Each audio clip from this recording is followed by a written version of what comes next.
महर्षि दयानंद सरस्वती जी ने बड़ी ही कृपा करके हमारे अज्ञान को दूर करने के लिए उन्होंने अमर ग्रंथ सत्यार्थ प्रकाश की रचना की।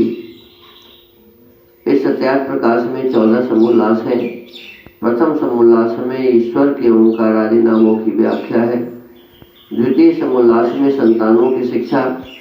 तृतीय समोल्लास में ब्रह्मचर्य पठन पाठन व्यवस्था, सत्यासत्य ग्रंथों के नाम और पढ़ने पढ़ाने की रीति है। चतुर्थ समोल्लास में विवाह और गृहस्थाश्रम का व्यवहार। पंचम समोल्लास में वानप्रस्थ और संन्यासाश्रम की विधि। छठे समोल्लास में राजधर्म। सप्तम समोल्लास में वेदेश्वर विषय। अष्टम समोल्लास में जगत की उत्पत्ति स्थिति और प्रलय। नवम समोल्लास में विद्या अविद्या बंध और मोक्ष की व्याख्या। दसवें समोल्लास में आचार अनाचार और भक्ष्या भक्ष्य विषय। एकादश समोल्लास में आर्यावर्ती मत मतांतर का खंडन मंडन विषय। द्वादश समोल्लास में चारवाक बौद्ध और जैन मत का विषय। त्रयोदश समोल्लास में ईसाई मत का विषय। 14वें समोल्लास में मुसलमानों के मत का विषय और 14 समोल्लासों के अंत में आर्यों के सनातन वेद विहित मत की विशेषतः व्याख्या लिखी है। महर्षि दयानंद सरस्वती जी कहते हैं, जिसको मैं भी यथावत मानता हूँ और प्रत्येक विचारवान मनुष्य को इसे मानना उचित है, सभी को इसे मानना चाहिए। वेदानुकूल हमारा जीवन हो, वेद में जैसा आदेश है वैसा ही हमारा जीवन हो, इस विषय वस्तु को ठीक से समझाने के लिए महर्षि ने प्रथम समोल्लास में बताया है कि परमात्मा वेद के अनुसार एक ही है। परमात्मा कितने हैं? परमात्मा एक है और वो परमात्मा अनेक नामों से युक्त है। परमात्मा के अनंत नाम है, जितने गुण उतने नाम, लेकिन सबसे मुख्य नाम उनका ओम है। इसी ओम की व्याख्या इस प्रथम समोल्लास में है। कल हमने जाना था कि परमात्मा का नाम शक्ति है। यह सर्वम जगत कर्तुम शक्नोति सशक्ति, जो सब जगत के बनाने में समर्थ है।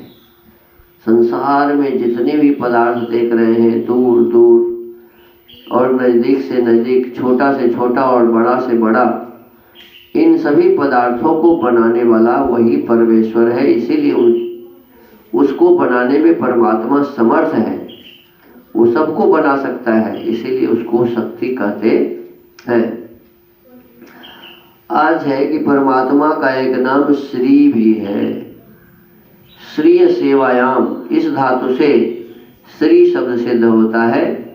यह श्रीयते सेव्यते सर्वेन जगता विद्वद्भिर योगिभिश्च स श्रीरीश्वरः, जिसका सेवन सब जगत विद्वान और योगी जन करते हैं, उस परमात्मा का नाम इसलिए श्री है।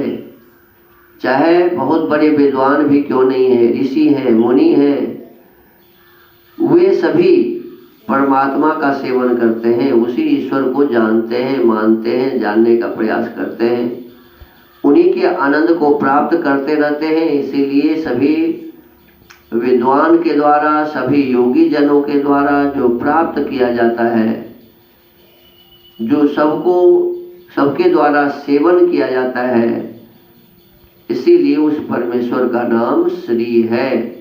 तो परमात्मा को ही श्री भी कहते हैं। श्री का मतलब शोभा भी होता है, श्री का मतलब धन भी है।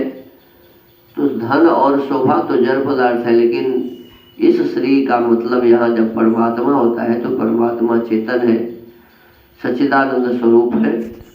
तो उसी सच्चिदानंद स्वरूप परमेश्वर का एक नाम श्री है, ऐसा हमने जाना। तो आज के सत्यार्थ प्रकाश के स्वाध्याय के क्रम को यहाँ विराम देते हैं। ओम।